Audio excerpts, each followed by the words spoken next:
Hey, good evening. First of all, for those of you who don't know me, I'm Chris Pavlik, the commissioner for the league, and it's hard to believe that it's 5 years that we're entering this year for our league. And I think we've made a lot of really good strides forward. I think all of you know that we've tried to do a lot of things for our student athletes. We try to do 2 to 3 leadership programs a year.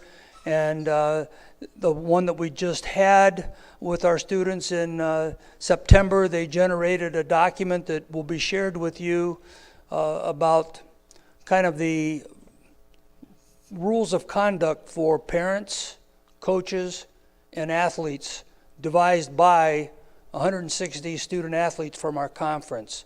I've wanted to do more for the coaches, and I used to be a high school coach. And I can guarantee you there were days I went home after a practice or a game and just wondered if I was going to hear from my superintendent or my principal about something that I probably shouldn't have done. And you've all probably gone home with something on your mind saying, gosh, I wish I wouldn't have done that or said that. And that's why we brought in Eric. Eric's going to kind of talk about those boundaries that you need to be aware of. Anyway, I hate to read this, but I don't have it memorized. I wanted to introduce Eric. Eric brings almost 25 years of experience in the field of labor and employment and educational law. He represents private and public sector clients in a wide range of labor and employment matters and represents boards of education throughout Ohio. Eric is consistently recognized for his service to the clients by being named, and this is really impressive, to the best lawyers in America. Within the field of educational law, Eric represents boards of education throughout Ohio in all facets of school law, providing general counsel to public school districts across the state. Eric regularly advises clients on how to navigate the most difficult of situations, including crisis and high visibility matters. All of our athletic directors, your athletic director, they all saw Eric's presentation in Columbus last year. And they immediately, we had an athletic directors meeting, said, you've got to get him to speak to our coaches. So I hope you find this valuable, and I'm going to sit and listen along with you and learn something. So thanks and have fun tonight. I'll use this one. Yep. Thank you. All right, thank you. Kind of tough to pick out the lawyer in the crowd. Nobody told me about dress down days. So how many of you are covered by a license? How many of you have a license? All of your hands should go up. This is a trick question. If you are a coach, you have what's called a pupil activity license. If you don't, we'll probably have to deal with you after the session. How many of you are also teachers? Okay, good. All right. So, how many of you have heard of the licensure code? Okay, good. Actually, that's a lot more than I usually have with those hands that go up. So the licensure code is what keeps you employable by an Ohio public school district, whether as a coach or a teacher. And so even if you are not a teacher and you are a coach that is, as we sometimes call them lay coaches, coach that comes in from a different job that does not work for a school district, you are still covered by your pupil activity license, which means you are subject to the licensure code. And so we don't do, and I'm glad that I see those hands because most of the times I don't see a whole lot of hands. There's not a whole lot of training on the licensure code. And so understanding the licensure code, if you don't have a license, you're not working in any school district as a coach or a teacher or both. And so not having that knowledge and not knowing what's in the licensure code. How many of you can name one principle out of the licensure code? Name one. I'll give you a hint, there's 9. Any of them? So, this is why we do this presentation. And this is why we do this for new teachers. This is why we do it for veteran teachers. This is why we do it for administrators, superintendents. And I have, for the past 5 years, said to all of those individuals, you have to train your coaches. And so I guess it's my fault that you're here. So, before we get started, what's going on? And I know none of you guys would do any of these things, and the examples that I use are not from Ohio. I deliberately stay away from Ohio, although coaches are in the news almost every week, if not more often, in Ohio for things that have gone wrong as well. Okay, but you're seeing a lot more of these sorts of things, particularly, and we're going to talk about Snapchat. How many of you have Snapchat? Yeah, I wouldn't put my hand up either. Wait till I ask about Tinder and OnlyFans. I'm kidding.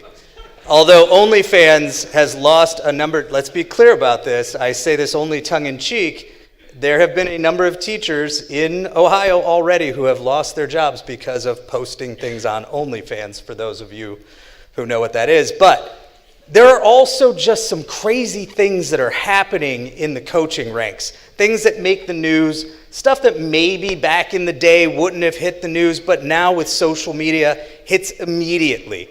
And so seeing what you're posting on social media, this is an absolutely critical part of what I'm going to talk about today.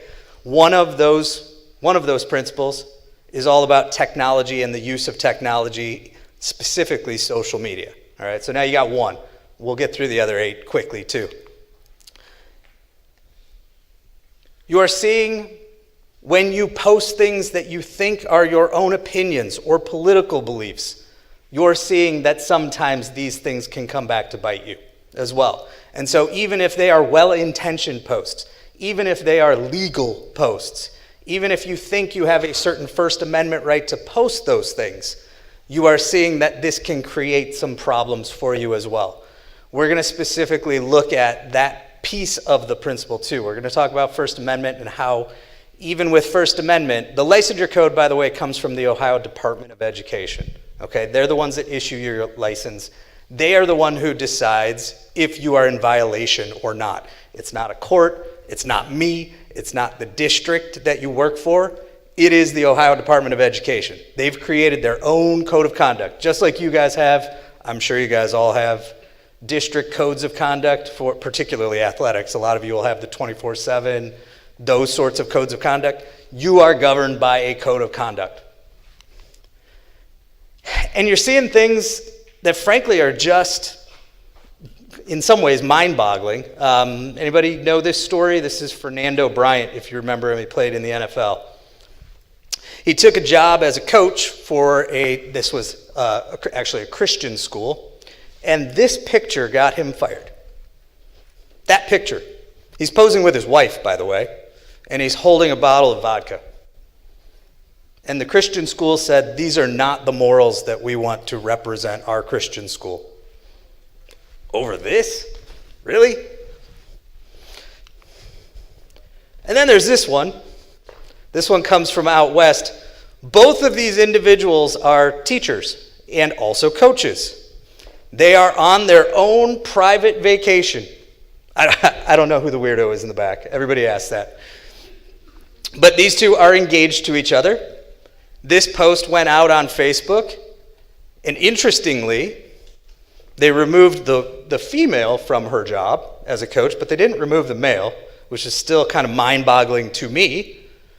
But again, private life, posting on your own social media, wasn't on the district page, wasn't using district resources, became a problem in that community and was removed. And then you're just seeing things that frankly I didn't see and weren't making the news, at least 20 plus years ago when I started. And so you're seeing punching a player, hitting a player, biting a student. You're seeing a baptism after practice, allegations of trading alcohol for sex, hazing video. These are some of my favorites. There was the one that banned Nick Saban from campus was in Louisiana, and they said, we don't want you coming into Louisiana to recruit for Alabama, obviously the LSU issue. A high school coach fired after posing as a clown. Now, some of your parents might call you that, but perhaps you're not dressed that way. This was actually when there was a clown, back in New York, there was a time where clowns were going around terrorizing the town, and the coach posed as one of them. You can't make up some of these stories. And this is my favorite. How many of you guys know this one? This was one of the best things I think I've ever seen.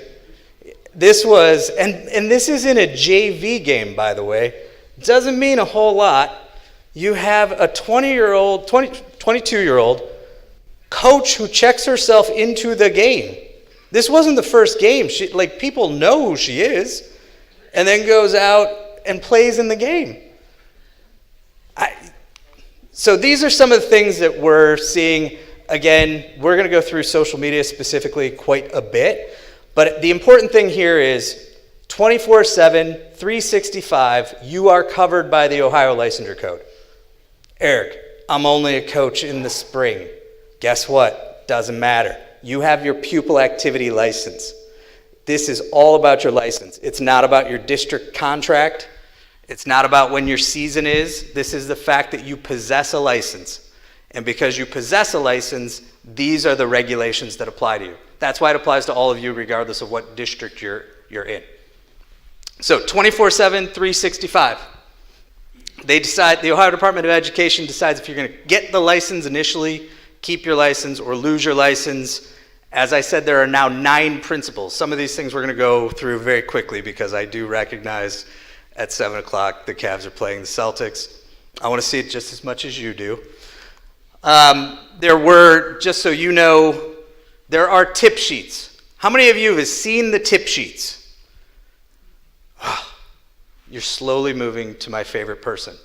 There are tip sheets, and if I can ask, how did you see them? At a staff meeting. Awesome. So I have been saying for decades, since the code went in, that districts need to be pushing out these tip sheets. The tip sheets are very easy to read. They are back and front. They are do's and don'ts, basically. This is how plainly phrased they are. It literally says, don't come to work hungover in one of the tip sheets that the Ohio Department of Education puts out. Any of you remember any School of Rock fans? Any of you remember, I've got a hangover, who here knows what that means? What does the little kid say? Little kid says, it means you're drunk. He says, no, it means I was drunk yesterday. Notably, this is not in the lawyer's code. I've researched this to make sure. But this is how plainly stated the tip sheets are. And so ADs, this one might be for you guys and ladies, to push out the tip sheets to your coaches. There are specific tip sheets that relate to your coaching extracurricular activities. We're going to go through quickly some of that material.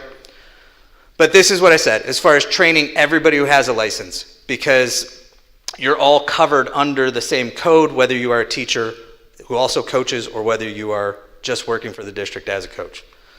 So, I don't know if you've noticed, but since 2013, so when I say what's a referral is someone thinks that you violated the code.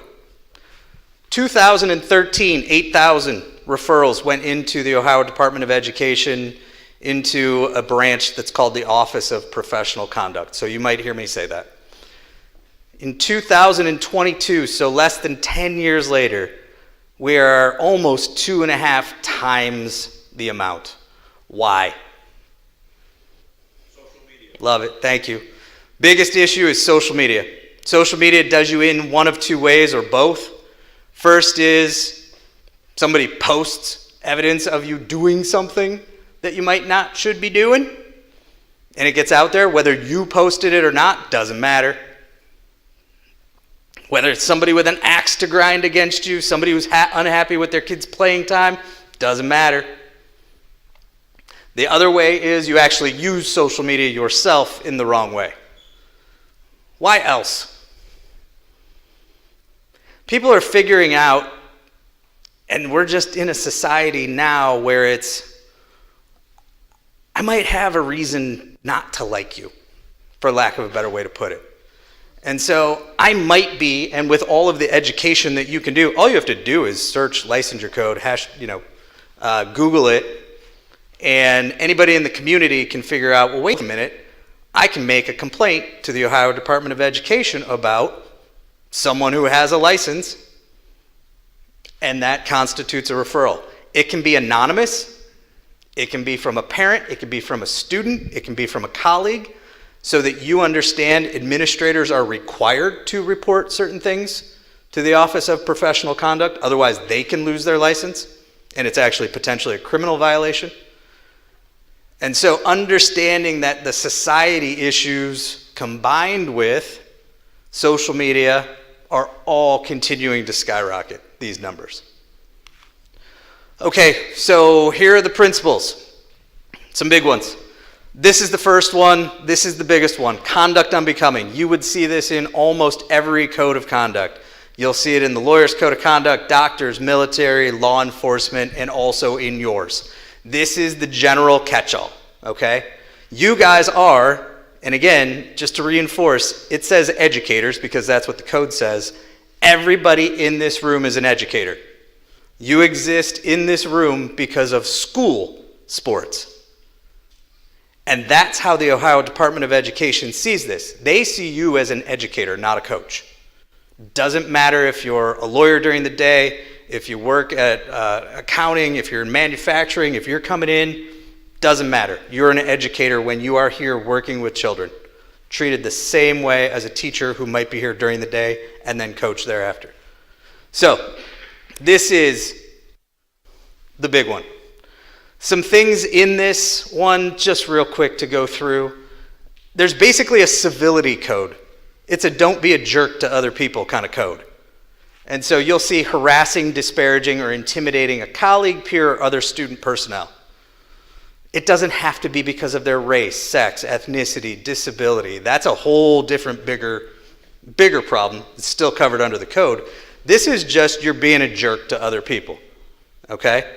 I had a situation, not a coaching situation, but there was a situation where a teacher was being just nasty to the custodian that was cleaning her, this goes back to chalkboards, the old school chalkboards with chalk, was not happy with how he was cleaning her chalkboards, started calling him names, wasn't really a grievance issue, but he went and he filed with ODE saying, she's disparaging me, calling me names. Disparaging means saying nasty things to somebody, calling them names. It doesn't have to be rude, it can just be, it doesn't have to be unlawful, it just has to be rude. Some other things. They added this one as part of the revisions. So making clear that sexually harassing any student, minor, okay, everybody kind of gets that one, right? How about this one? Sexually harassing any student, minor, or adult in the school community. Who does that apply to? Who's an adult in the school community? Parents? Taxpayer? Somebody who's actually just at the game? It could be any of those folks. What the code says is, and what Ohio Department of Education says is, we regulate your character, whether you like it or not. If your character is that you're out sexually harassing anyone, that's going to be a problem for you. This is not, by the way, at a school-sponsored event. This is anywhere. Academic dishonesty. Do not change grades. Do not encourage grades to be changed. Do not mess with eligibility issues. If you are someone who also deals with academic data like IEPs, those sorts of things, do not falsify data. That is one that ODE runs at really, really hard, okay? So again, this one's covered as well. Principle number 2, this is where we're going to spend probably a lot of our time here before we get to social media, but they do blend. Educators shall maintain a professional relationship with all students, not just the ones you coach, not just the ones you might teach, at all times in and out of the classroom. What does that mean? There's a few things here. So one of the things that the code focuses on is the inappropriate relationships with students. You've probably heard the term grooming. They take a very broad definition of the word grooming in the code, and this was one of the recent edits based on a number of issues that they had to deal with. But you will see that this is not just that you are having sexual contact with a student. This is befriending and establishing an emotional connection with a student or a minor, or a student or minor's family to lower the student or minor's inhibition for the purpose of an inappropriate emotional, romantic, or sexual relationship. Let me be very clear, parental consent is not a defense to this. So if you're saying, well, the parent knows I'm a family friend, the parent knows that I'm driving the kid around, that I'm taking him or her to practices, from practices, that I'm going to drive the kid down to, no.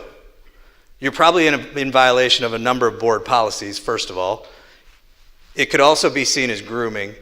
You do not have to have, there's not this black and white line of, well, I haven't had any sort of physical contact with the kid. Doesn't matter.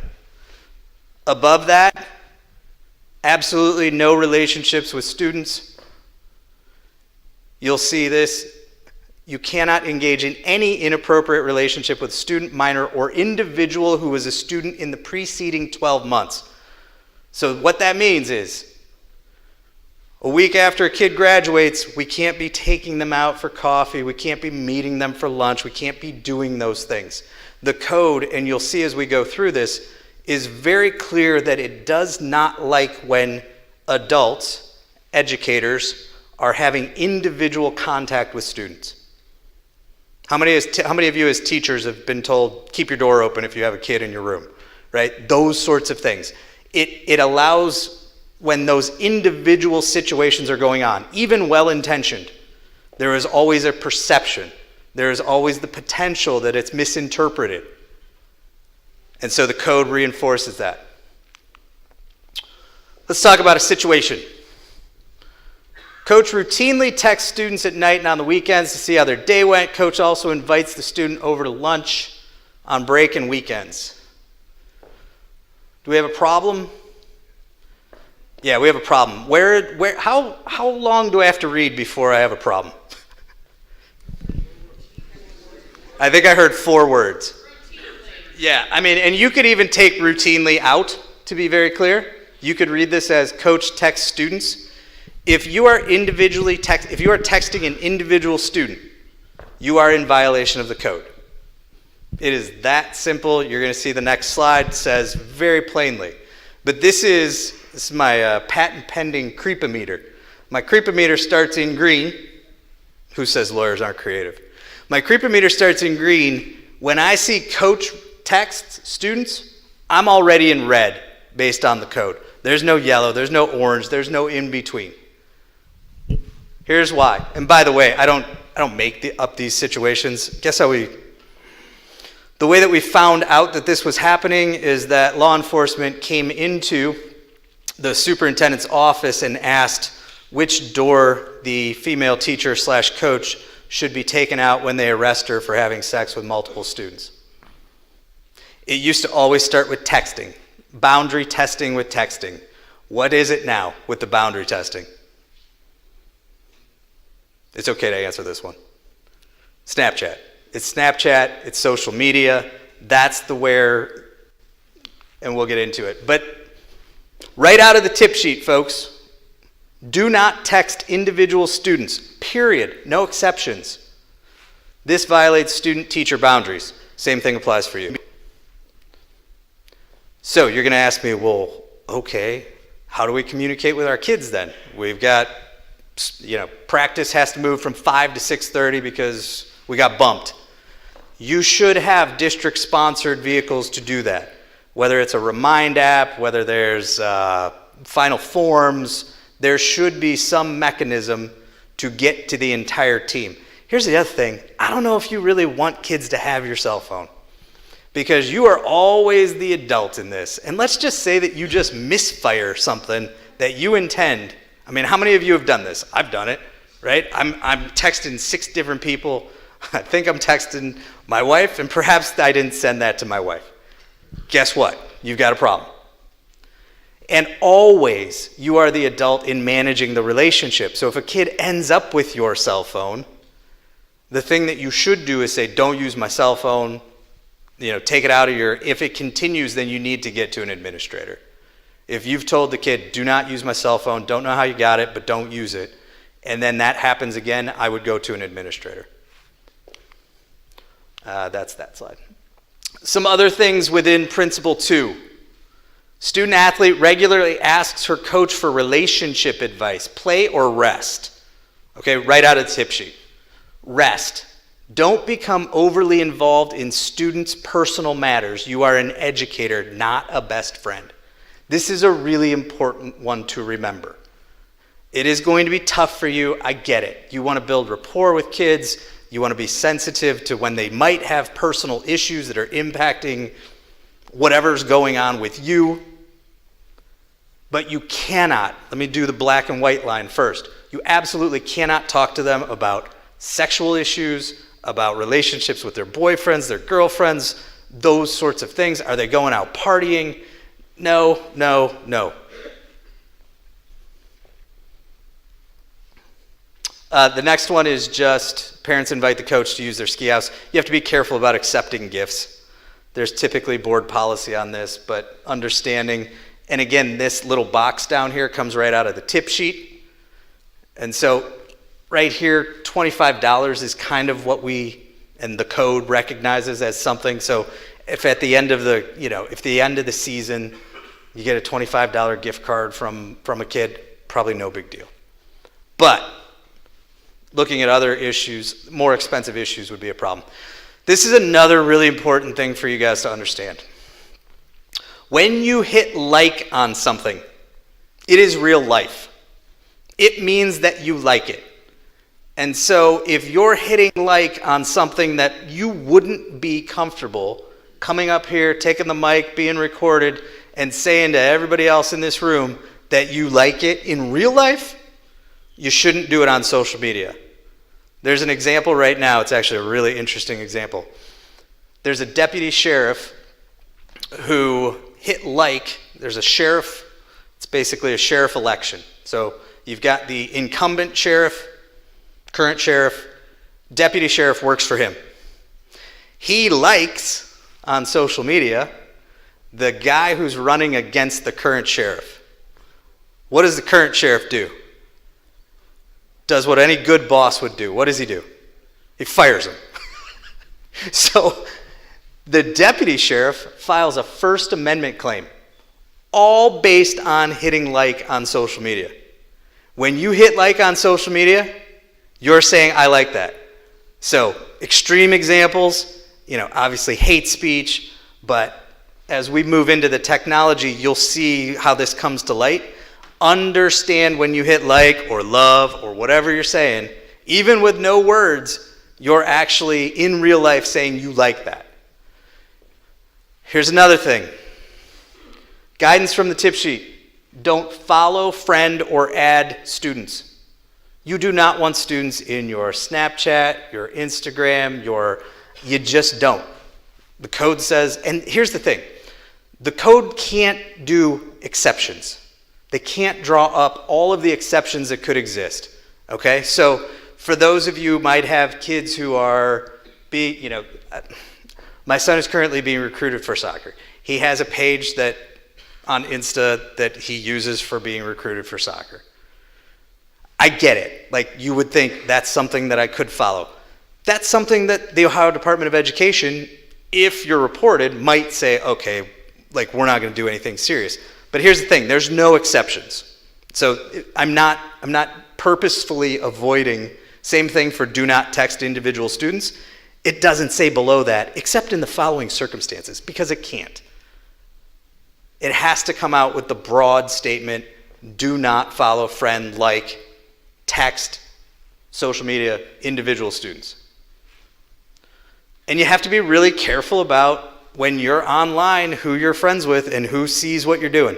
Because I can tell you, I've dealt with a lot of situations in my almost 25 years, literally almost on a daily basis.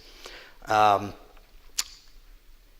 way that typically, probably more than half of the situations that come in that put you in a bind will be from what I call one of your frenemies. It is somebody who's upset that you posted something. It's somebody who, it might be a colleague of yours that doesn't like what you're doing. those sorts of things where somebody comes in and, for lack of a better term, rats on you, that you don't think, well, wait a minute, it wouldn't have come from that person. Those are the things that you have to make sure that when you're on social media and you're posting certain things, that somebody doesn't say, wait a minute, that's not appropriate, and I feel like I have to report that.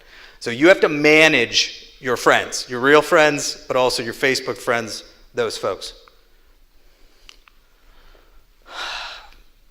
Right out of the code. Coach follows a risque Twitter profile. I think when they mean risque, they mean probably pornographic or pretty close to pornographic site. Share or delete. And this is an important answer to read. Delete anything you follow or like, even using your own device on your own time, becomes public business. So, I had a situation last year where there was an educator who had a Twitter profile, now X. Twitter page was, and the person was clearly indicated and identified himself as a district employee. And frankly, by the way, it wouldn't matter, but in this case, it was identified as a district employee. And there were posts on the Twitter, congratulations, speech and debate, made regional. Congratulations, track and field, going to states. And then right below that, there were 3 hardcore porn videos that he didn't realize when he hit whatever he hit on X or Twitter to like them, that it reposted him those to his site. And so you're now seeing teacher/coach, okay, nice, this is about the district, congratulations, and then hardcore porn, this went on, the video of this scrolling through went on for 20 minutes. That's how much stuff was there. Is that a problem? Oh yeah. And so again, we're back to this, and I don't make the code. Even in your private life, what you otherwise may think of is in your private life, and frankly, for those of you who don't otherwise work for school districts, this is why we do this, because in your private life, you're saying, well, private sector is completely different. I have private sector clients, none of this applies if you're working in the private sector. But if you're in the public sector, taxpayer dollars, the perception of what you're doing for the government, as well as the critical piece for all of us is you're dealing with kids. And so that's where they say, all right, we got to have a certain character of anyone who is going to get a license from the Department of Education. We talked about that. This is a really important one for you guys as well. Right out of the code. And so you heard me start with, you are all here because of school, not because of sports, in the mind of the Ohio Department of Education. There's a reason it's called extracurricular, right? Right out of the code, disparaging a student on the basis of academic or athletic performance. See tip sheet 2, don't try to motivate by ridiculing, disparaging, or name-calling. I will tell you that in the past 5 years, this one has skyrocketed for me. We have multiple situations right now of, here's one of them. Football coach goes out onto the field, plays over, grabs one of the offensive linemen by the face mask, yanks him down, pulls him about at waist level, about 20 feet off the field, pushes him down onto the bench, and says, I'm being recorded, so, you dumb MFer, you missed the block again, and then goes on a tirade. Guess who's sitting in the front row of the bleachers right in front of this? Come on, you know. Mom, there you go. Mom and Dad are sitting right there.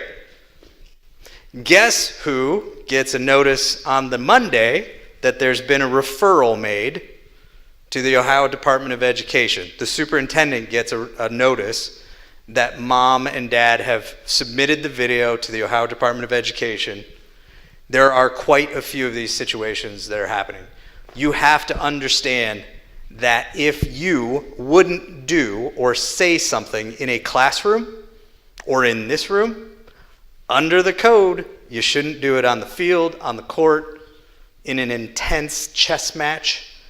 None of that should happen. That's how the Ohio Department of Education, they say school is school.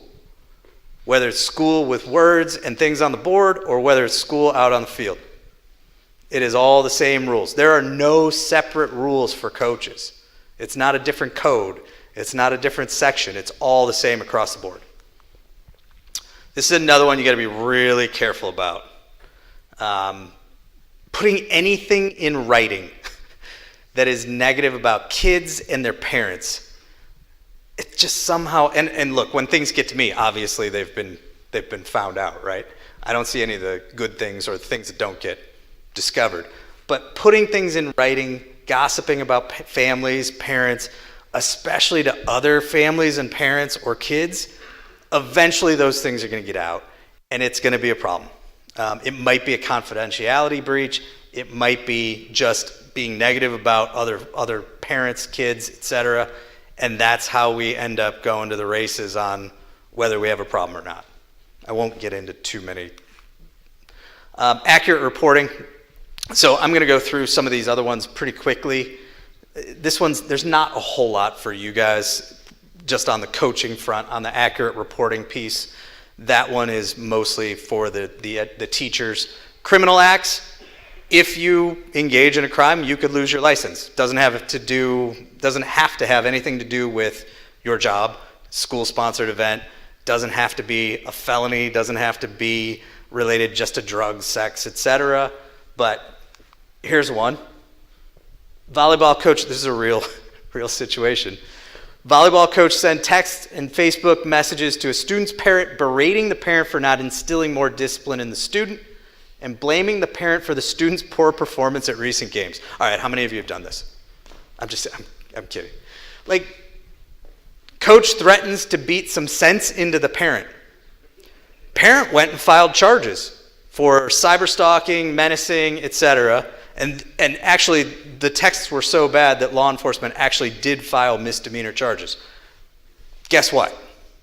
That's a problem, okay? But in general, most of you aren't threatening to beat your parents. Confidentiality.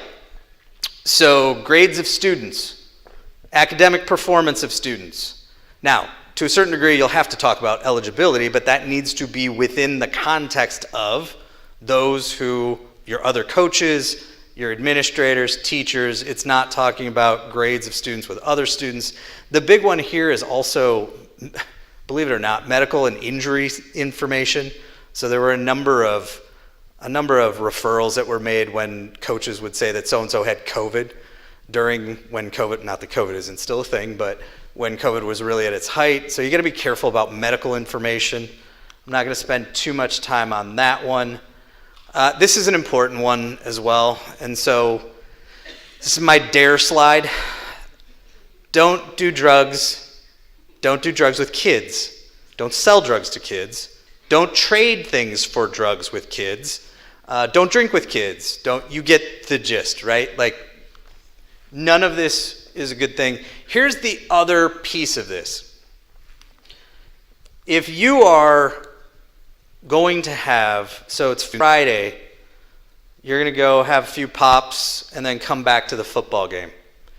This is not a Browns game. You might actually win. This is not a Browns game.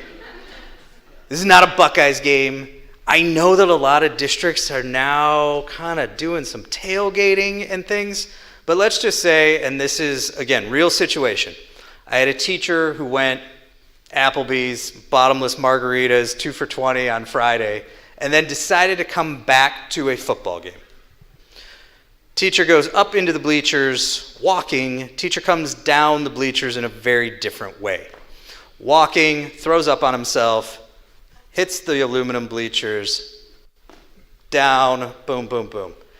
And of course, it happens right in front of the student section, and you know what the students do, right? They're very concerned with his well-being.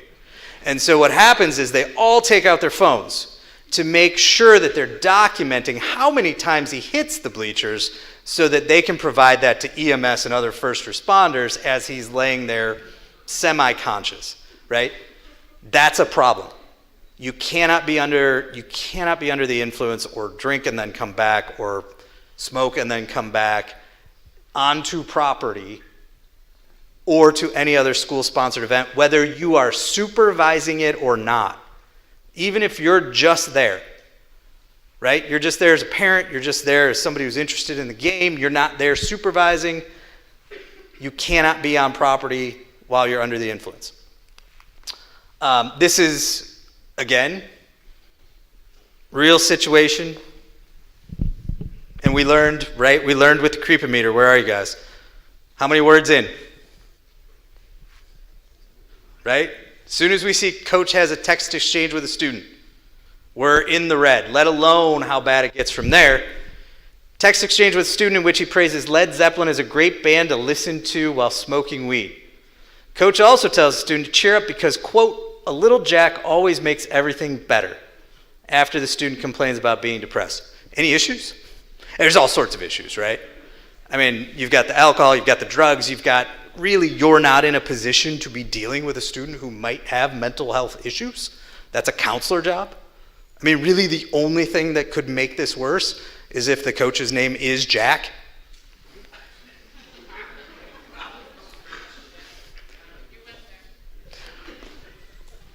Hot topics in the code right under this one. So we talked about the tailgating. This is an important one. Coach posts a picture to Instagram of himself doing a keg stand on New Year's Eve at his home. Code says, unprofessional choice. You are at your own home. You are an adult. You are not doing anything illegal. Code says, even on a private, personal social media account, others could screenshot or repost a picture without the coach's knowledge and spread it to the school community. ODE says that's our reputation, right? And so, again, you might not like it. You might say, my own personal private rights, but they've got control of your license. And so understanding it's a trade-off. The one that I want to talk about in Principle 7. So this is if you're running, and I'm going to do this very quickly, but if you are running your own camps, your own hitting clinics, your own lessons, those sorts of things, you have to make sure that you're staying within board policy on those issues. The other piece here is fundraising. Do not ever commingle funds. What does that mean? Hey, I'm doing a car wash, $20 a car. I'm going to grab the $20. I'm going to put it in my Giant Eagle bag. I'm going to take it to KeyBank, put it in my account, and then I'm going to write you a check for it on Monday out of my account. Do not do that. And ideally, we're all moving cashless. I know that for school-sponsored events, I know the state wants it all cashless. Fundraising, do not mess with money. Short version. Some things. So again, right out of the tip sheets, the tip sheets will talk to these issues. So talking about seeking pre-approval for the paid tutoring coaching lessons, following district and booster guidelines, keeping the accurate records, all of these things are in the tip sheets.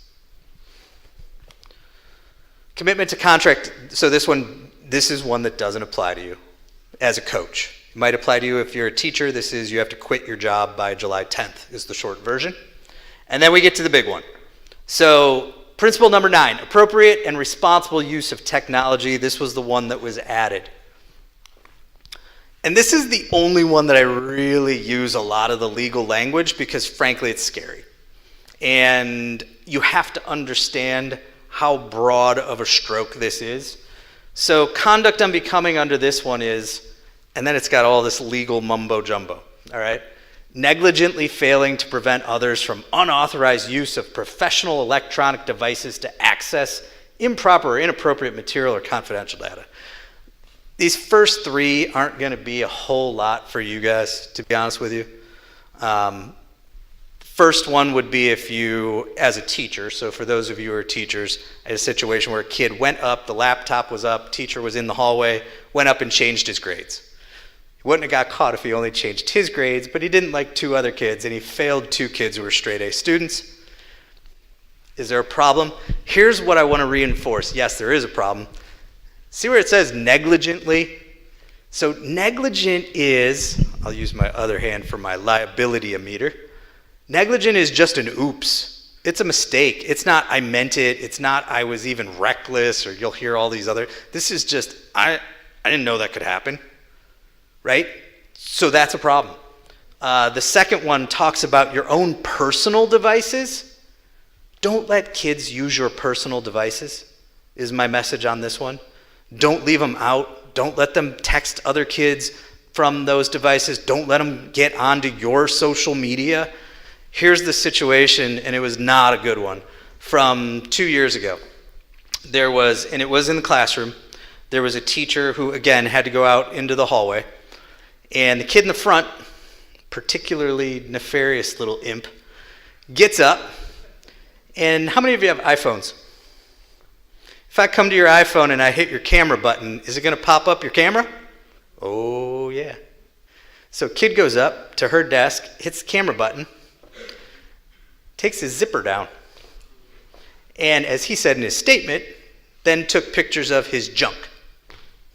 Turns around to the rest of the class and says, if you tell her, I will kill you. Kids apparently took it as a credible threat, don't say anything. Teacher goes to planning period, and guess what pops up? That one wasn't intentional. Guess what's on the phone?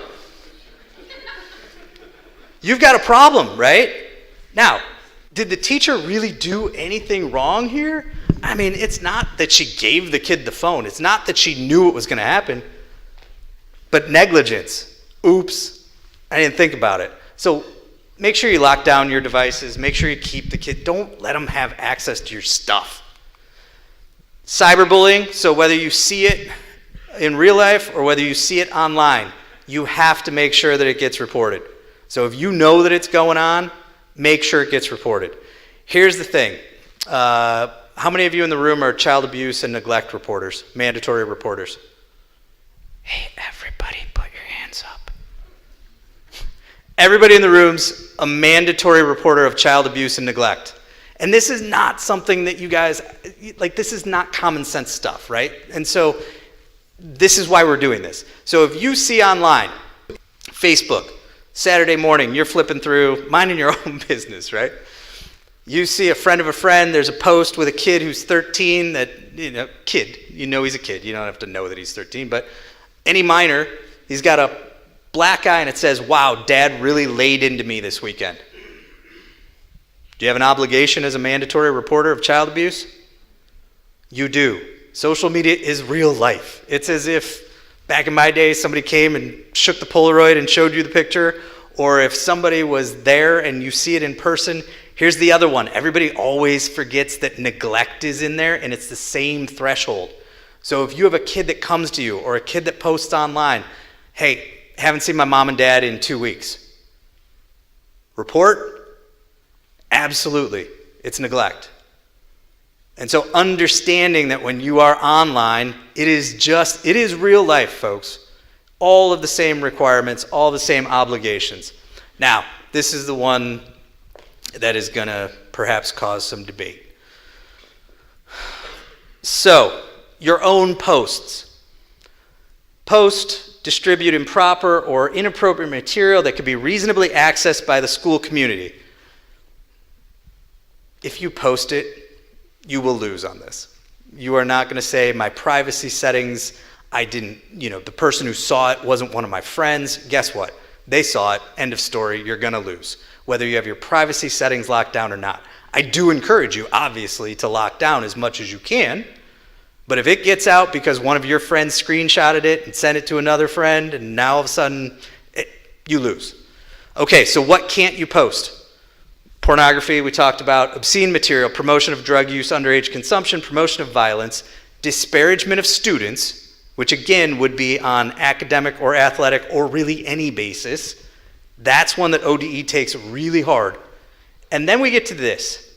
Disparagement based upon gender, gender identity, race, sex, ethnicity, sexual orientation, disability, military status, or religion. Who does that apply to? So you've got disparagement of students. And remember, we talked about disparagement of peer, colleague. Who does this one apply to? Everybody. It applies to everybody, anybody, nobody. So you post a blonde joke. Blonde jokes tend to be gender related. Is it a problem? Sure can be. How about politics nowadays? Any of these issues in pretty much both platforms, regardless of where you are, gender identity, race, sex, ethnicity, sexual orientation. And by the way, in Ohio, there is no statute on the books, state law, that protects gender identity or sexual orientation. The code says, Ohio Department of Education said, we're going to do that, even though there's no state statute that says that. And so understand that these issues are covered by the Ohio Department of Education's code. And you're going to say to me, and you should, Eric, we're on first name basis now. Eric, I have my First Amendment rights. Like, I can go out and I can talk about these things. Politics, I can talk about those things. I have that right. And you are correct to a certain extent. You do have your First Amendment rights as a private citizen, except when they fall within this. Guess who decides when they fall within that? Not me. Not you. Who decides? Yes, sir. ODE decides. And it's a really difficult appeals process. And you don't want to be in it. And so the First Amendment, you're going to say, okay, well, First Amendment, I have those rights. Here's an example. This is a preschool teacher. Preschool teacher, oh, have a safe trip, Lulu. Love you, baby girl. See you in 3 weeks. Kiss the palate. Wait, what?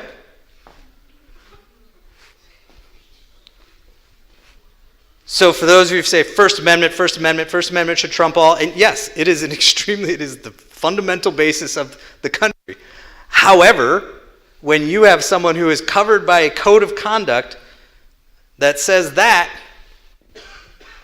I think we have something that trumps First Amendment. Same thing here. It's going to be tough for you to see this one. This is just a comment. So just a comment. This one was just directed to someone particular, but was posted. This one is just a comment by a teacher. Her white supremacist hater ass needs to get laid by BLM members should be a group activity and make it go viral. I'm still deciding if they should wear masks during the activity. Oh, but wait. Smiley face, laughing. Just kidding. Think First Amendment should trump in this case? I mean, and so what this goes to is, do you want this person working with kids? That's what ODE's fundamental basis is. And so when you post things, and obviously you're not going to post anything like those two, but when you post things, you have to consider what the perception of your post is going to be. What's the community, or what is that one person in the community that doesn't like you going to do with that post? That one person who may have an axe to grind. Are you giving them the fodder to go after you? I think on time we're going to, but this is where even talking about the politics can become an issue for you. I'll give you an example. We had to deal with a number of situations over the summer when the assassination attempt happened on then candidate, former President Trump. And there were messages that went out from educators that said, wow, it would have been great if it was just 3 inches to the right. And of course, parents, community members said, wait a minute, time out. This is somebody who's advocating the assassination. This is someone we want as a teacher in our district. So you have to be really careful with those things. I see Jim coming up, so I thought that was my hook. I thought you were going to play the Oscar music. So as I said, the tip sheets. So again, for ADs, administrators, it'd be great to push these out. But let's go through. This one's a good one. There are some examples that I think it's important for you guys to see. I'm not going to read this to you, but that's something that you should go back on your own, right, and take a look at. But this is kind of the scenario that the tip sheet will lay out, and it'll go through a number of the issues. And then it will give you specifically, coach should use caution when calling students by nicknames. Folks, I get it. Like, I had a nickname when I played high school soccer. The coach used it too. I was fine with it. Your kids are fine with it until they're not fine with it, right? Parents are fine with it until they're not fine with it. And then when they're not fine with it, then you have a problem. So you got to be careful about those things. How many of you also coach like private, like academy, AAU, whatever the case may be? Yeah, it's a tough thing to play in both worlds, so to speak. It really is, because there are some rules in the private, obviously, the obvious ones, but it is entirely different to kind of transition into this world. And so, my son gets texts from his coach. Well, he's not in high school soccer. He plays for an academy. Okay, there's not a rule against that. And so you have to break that mindset of thinking that you can do certain things or treat kids as adults, and kind of reset your mind that we are here and everything would be in school. What would I do in a classroom? Some other things. So you see in this example, the coach called the kids sissies, any derogatory name. So this goes back to what we talked about. And these are the examples that ODE gives. Coach shouldn't have given the student a ride in his car. You heard me mention that earlier. Do not. Take other methods, unless it is an absolute emergency situation, like life and death, really do not give rides to kids. Unless there's a whole process that you've got it down through your district and it's all been approved. Yeah, obviously, if you're a van driver, you can drive vans if it's all approved. And then it talks about the funds. So these go through, again, I'm not going to go through all of these things. Very easy do's and don'ts to go through, unlike the section of the code that I read you. The fair foul situations. I want to focus real quick on this one. So softball player asks her pitching coach for an unscheduled evening session. Fair or foul? And most of you, I think, would say, well, if she just wants to stay after and go through this and the coach wants to do it, then we're cool, right? ODE says foul. Remember your risks, and remember this is what I talked about earlier. ODE has this issue, and understandably so because of all the things that have gone wrong.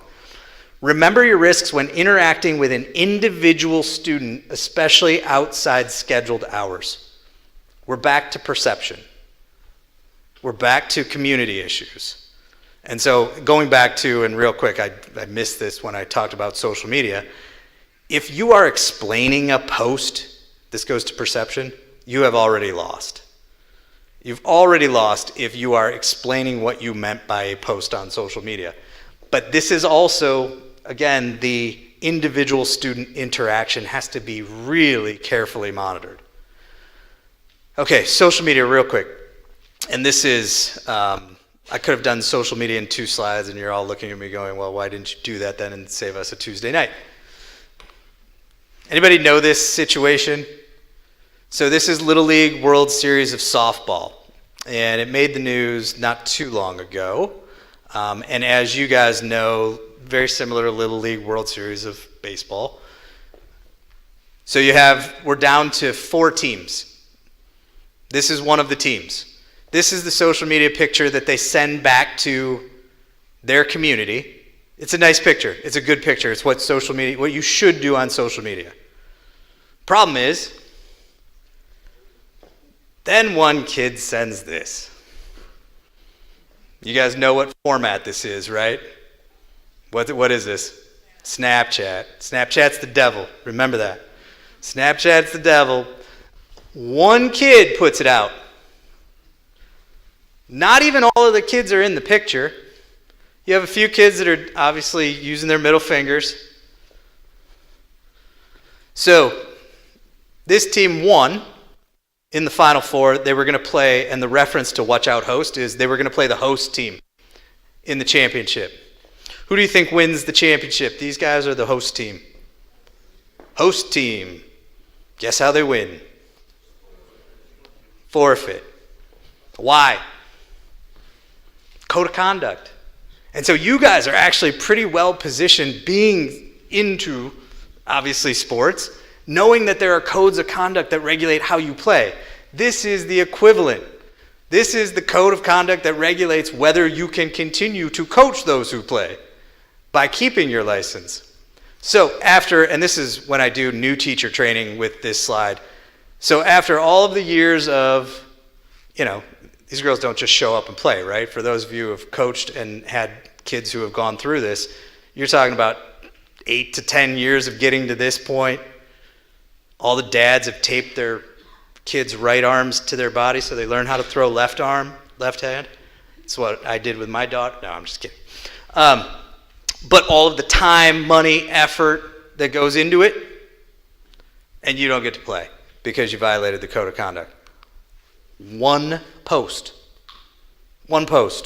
So you see Herm Edwards on ESPN. Anybody see Herm Edwards on ESPN? He always says, think before you send.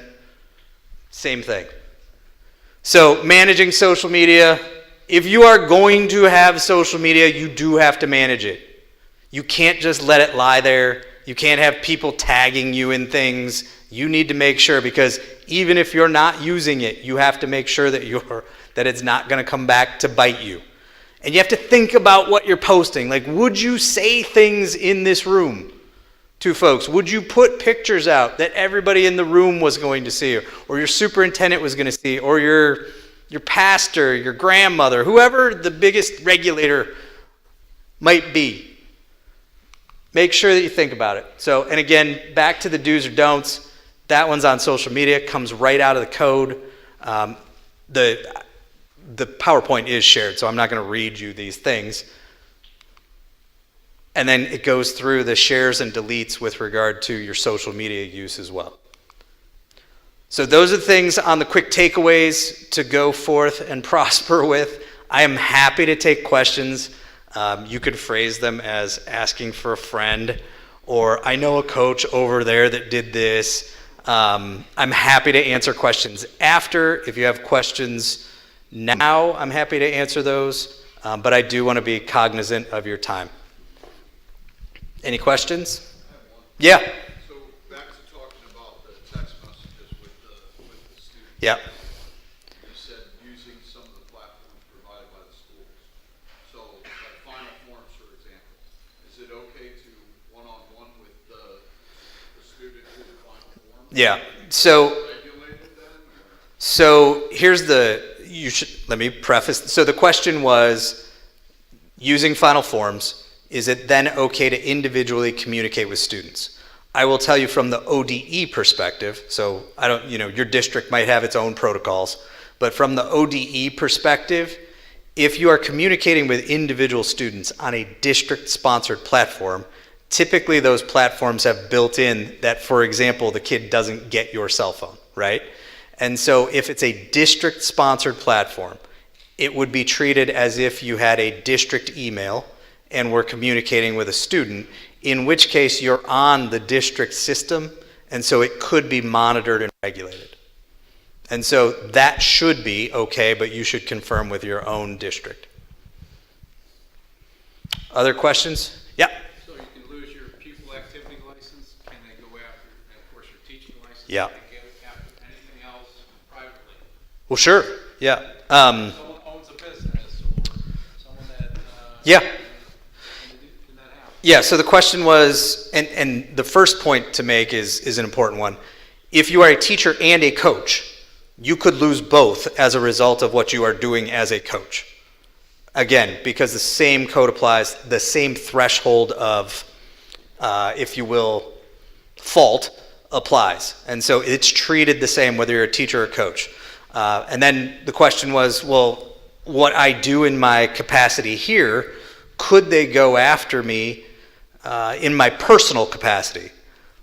Typically you see that if there's inappropriate contact. And so those sorts of things, if there is, but it could be, if you assault a kid, if it's deemed assault, those sorts of things, yeah, there could be liability on that front. There could be criminal liability. The parent could try to sue you for those. Those are few and far between, and those are really the extreme situations. But it is theoretically possible. If you're doing something in your coach capacity in good faith, then the district's insurance will typically cover that. If you have a parent who says, oh, he's done something, it's just an allegation, or even if it's something that's just an injury that happens in the course of practice, those sorts of things, you're not gonna be held liable for those unless there's something, like if you're telling a kid to run into the wall with no helmet 36 times, that's a different situation. Other questions? Okay, like I said, if there's something that you want to ask individually, not in front of everybody or on recording, I'm happy to answer those questions. Otherwise, good luck, and from a dad who has kids in sports and school sports as well, thank you very much for what you do.